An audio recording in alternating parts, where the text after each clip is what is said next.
আসসালামু আলাইকুম। আমি মাহফুজুর রহমান, বিএসএস অনার্স, চুয়াডাঙ্গা সরকারি কলেজ, অর্থনীতি বিভাগ।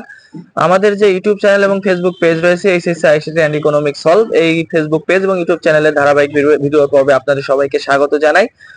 আজকে আমরা যে এইচএসসি আইসিটি বইয়ের যে পঞ্চম অধ্যায় প্রোগ্রামিং ভাষার যে সমস্যাগুলো সমাধান করছিলাম, তার কিন্তু আজকে দশম পর্ব। এবং এই পর্বে আমি তোমাদেরকে শেখাবো হচ্ছে লুপের ব্যবহার। আর লুপের ব্যবহার কখন করা হয়, কিভাবে করতে হয়, সবগুলো কিন্তু আমরা করে শিখিয়ে দিব। তোমরা যদি আমি প্রথম থেকে ভিডিওগুলো ধারাবাহিকভাবে দেখতে থাকো, তাহলে কিন্তু প্রোগ্রামিং ভাষার যে সৃজনশীল প্রশ্নগুলো আসে বোর্ড পরীক্ষায়, সেগুলো কিন্তু খুব সহজেই সমাধান করে ফেলতে পারবে। তো শুরু করা যাক। তো শুরুতে আমি বলতে চাই যে লুপের ব্যবহার কখন করতে হয়।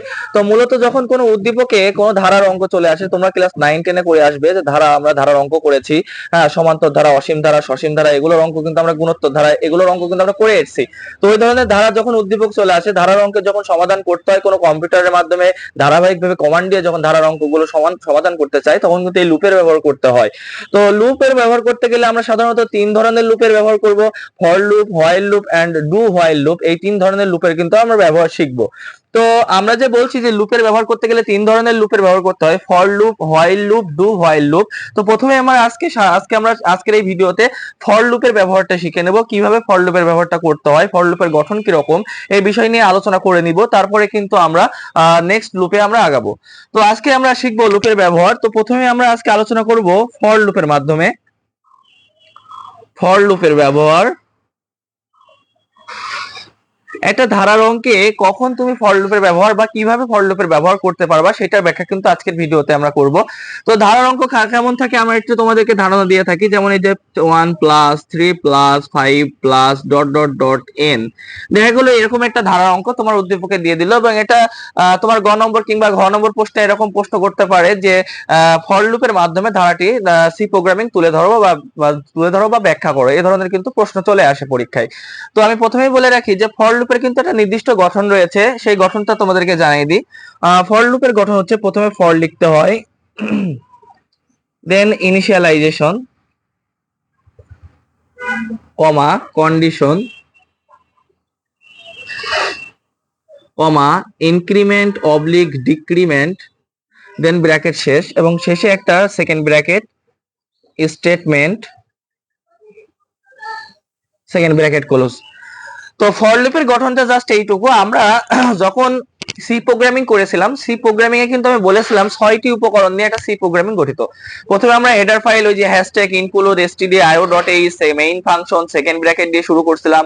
তারপরে ডাটা টাইপের আমরা একটা ইনপুট নিতাম, হয় ইন্টিজার না হলে ফ্লোটিং পয়েন্ট। তারপর ভ্যারিয়েবলের কাজ ছিল, তারপরে প্রিন্টএর একটা কাজ ছিল। ওইগুলো কিন্তু লিখতেই হবে, প্রত্যেকটা সি প্রোগ্রামিং এ ওইগুলো লিখতে হয়। তো লেখার পরবর্তীতে যখন আমাদেরকে বলবে যে তুমি ফর লুপের ব্যবহার করো, কিংবা হোয়াইল লুপের ব্যবহার করো, কিংবা ডু হোয়াইল লুপের ব্যবহার করো, তখন কিন্তু আমার এই গঠনটা তারপরে কাজে দিবে। ঠিক আছে, এই গঠনটা কখন হয়ে যাবে, তারপরে কিন্তু আবার আমি প্রিন্টএফ দিয়ে একটা লজিক্যাল আউটপুট বের করে তারপরে কিন্তু আমি রিটার্ন জিরো দিয়ে সেকেন্ড ব্র্যাকেট দিয়ে সি প্রোগ্রামিং শেষ করব। তোমরা যদি ধারাবাহিক ভিডিও দেখে থাকো, তাহলে কিন্তু তোমরা বুঝতে পারছো। তো আমরা যে বললাম যে ফর দিতে হবে, ফরের ভিতরে থাকবে ইনিশিয়ালাইজেশন, ফার্স্ট ব্র্যাকেটের ভিতরে থাকবে ইনিশিয়ালাইজেশন, কন্ডিশন, ইনক্রিমেন্ট, ডিক্রিমেন্ট।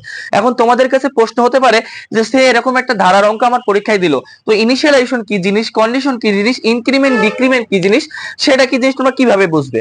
তো আমি তোমাদেরকে বুঝিয়ে দিব। ইনিশিয়ালাইজেশন হচ্ছে তোমাদের যে উদ্দীপকের ধারাটি থাকবে, ধারাটির প্রথম সংখ্যাকেই ইনিশিয়ালাইজেশন বলা হয়। অর্থাৎ ইনিশিয়ালাইজেশনের প্রথম অক্ষর আই দ্বারা প্রকাশ করা হয়। তো আই সমান সমান কত আছে এখানে, এই ধারাটি এই ধারাটি তোমার উদ্দীপকে চলে আসছে, তাহলে ইনিশিয়ালাইজেশনের মান হচ্ছে 1। ইনিশিয়ালাইজেশনের মান হচ্ছে 1। কন্ডিশন মানে কি, আমরা এমনিতে কন্ডিশন মানে জানি, কন্ডিশন শব্দের অর্থ হচ্ছে শর্ত, বাংলাতে বলা হয় শর্ত। তো শর্ত কি জিনিস, ধারাটি দেখে তোমাকে কিন্তু বুঝতে হবে এখানে কি কন্ডিশন দেয়া আছে। কন্ডিশন দেয়া আছে, দেখো 1 3 5 plus dot dot dot dot N. অর্থাৎ এক থেকে শুরু করে দুই ঘর করে আগাচ্ছে। অর্থাৎ একের পরে হয়েছে 3, তিনের পরে হয়েছে 5, এক একটা ঘরের কিন্তু ব্যবধান কিন্তু 2 করে। এক থেকে বড় 3, তিনের থেকে বড় আবার 5। এই সংখ্যাটি কত দূর যাবে, n পর্যন্ত যাবে। আমরা n বলতে বোঝাই কিন্তু অজানা রাশি। তাহলে আমরা বুঝতে পারছি শর্তটা কি হবে। শর্তটা এই হতে পারে যে একের থেকে বড় এবং n এর সমান বা n এর থেকে ছোট সংখ্যা ধারাটি এত দূর যাবে, এটাই হচ্ছে শর্ত। ইনক্রিমেন্ট ডিক্রিমেন্ট মানে কি, আমরা জানি যে ইনক্রিমেন্ট মানে কমে যাওয়া বা হ্রাস পাওয়া, ডিক্রিমেন্ট মানে বেড়ে যাওয়া বা বৃদ্ধি পাওয়া। তো ইনক্রিমেন্ট ডিক্রিমেন্ট অর্থ হচ্ছে এই ধারাটি কত ঘর করে বাড়ছে বা কমছে। দেখো আমরা যে ধারাটি লিখেছি বোর্ডে সেটা কিন্তু 2 ঘর করে এগিয়ে যাচ্ছে, বৃদ্ধি পাচ্ছে, তাহলে অবশ্যই ধারাটিতে ডিক্রিমেন্ট হয়েছে। এই হচ্ছে এর ব্যাখ্যা। আর স্টেটমেন্ট কি জিনিস? স্টেটমেন্ট মানে হচ্ছে একটা লজিক্যাল আউটপুট বা ফলাফল বের করা, যে ধারাটির স্টেটমেন্ট এরকম হবে যে S equal S plus I. S plus I can লিখলাম? এই যে এস মানে সাম বোঝায়, অর্থাৎ ধারাটি দেখো বিয়োগ হচ্ছে না, গুণ হচ্ছে না, কোনো গুণোত্তর ধারা না, এটা একটা সসীম ধারা, এটা কি হচ্ছে, এটা যোগ হচ্ছে। একের সাথে 2 যোগ করে 3 পেয়েছি, 3 এর সাথে 2 যোগ করে 5 পেয়েছি, অর্থাৎ প্লাস হবে মাঝখানে। আই কেন দিয়েছি? আই হচ্ছে ইনিশিয়ালাইজেশনের প্রথম অক্ষর। আমি বলেছি ইনিশিয়ালাইজেশন মানেই হলো ধারাটির প্রথম সংখ্যা। এইটাই বোঝাচ্ছি যে ধারাটির প্রথম সংখ্যার সাথে যোগ করে করে আমাদের ধারাটি ক্রমাগতভাবে বাড়ছে। তাই স্টেটমেন্টের শর্ত জাস্ট এটাই হবে, এস সমান সমান এস প্লাস আই। স্টেটমেন্টের এই শর্তটি তোমরা মুখস্থ করে নিবা, কারণ যখনই ফর লুপের ব্যবহার করতে হবে তখনই যে কোনো শর্তে আমার এটা লিখতে হবে। যদি দেখি যে ধারাটির মাঝখানে যোগ আছে তাহলে অবশ্যই লিখবো S equal S plus I.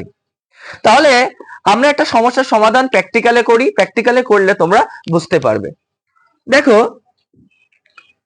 মনে করি আমাদের উদ্দীপকে এই ধরনের একটা প্রশ্ন চলে এসেছে, যে এরকম একটা ধারা চলে এসেছে, ধারাটি এখন সি প্রোগ্রামিং এর মাধ্যমে ফুটিয়ে তুলতে হবে। তো আমি তোমাদের প্রথমেই বলি যে আমাদের যে কোনো সি প্রোগ্রামিং করতে দিলে আমাদের এই যে হ্যাশট্যাগ ইনক্লুড stdio.h এটা কিন্তু লিখতেই হবে। আমি কিন্তু গত পর্বে ভিডিওতে এগুলো সব কিছুর ব্যাখ্যা দিয়ে দিয়েছি। std তে বলা হয় স্ট্যান্ডার্ড, আই দ্বারা ইনপুট, ও দ্বারা আউটপুট, এবং .h হচ্ছে একটা স্ট্যান্ডার্ড, একটা সেভিং ফাইল, ঠিক আছে, একটা এক্সটেনশন ফাইল। তো main function and second bracket দিয়ে কিন্তু আমাদের প্রোগ্রামিংটা শুরু করে ফেললাম। এরপরে ডাটা টাইপের পালা। তুমি ইন্টিজার কোয়ালিটির ডাটা টাইপ নিতে পারো কিংবা ফ্লোটিং পয়েন্ট ডাটা টাইপ নিতে পারো। তো দেখাই যাচ্ছে এখানে 1 থেকে শুরু হয়েছে, তো এটা ইন্টিজার আছে, অর্থাৎ পূর্ণ সংখ্যা আছে, তাই আমি এখানে আইএনটি নেব, ইন্টিজার টাইপের একটা ডাটা টাইপ নেব। তো আইএনটির পরে কি লিখবো, কি ইনপুট নিব? তো আমি প্রথমেই বলেছি যে ইনপুট নিতে হলে এই যে তুমি যদি প্রথম সংখ্যা 1 কে ইনপুট নাও, 1 কার মান? ইনিশিয়ালাইজেশনের মান। আমরা ফর লুপের গঠনে